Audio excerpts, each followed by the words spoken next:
যেমন এখন আমি যে মাঠে বসে আছি, আপনাদের সাথে কথা বলছি, আজকে থেকে ২০ বছর আগে আমি এই মাঠে খেলাধুলা করতাম। কথা বুঝতে পারছেন? বিশ্বাস করলেন না। আজকে থেকে ২০ বছর আগে আমি এই মাঠে খেলাধুলা করেছি।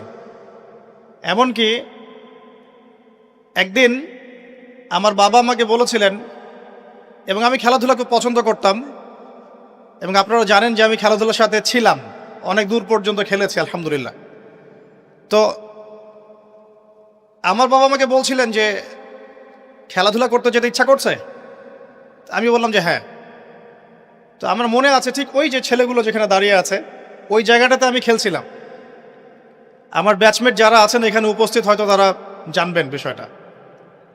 ক্রিকেট, অবশ্যই ক্রিকেট খেলতে খেলতে শুনলাম যে বাসায় আমার বাবা মারা গেছেন। ইন্না লিল্লাহি ওয়া ইন্না ইলাইহি রাজিউন।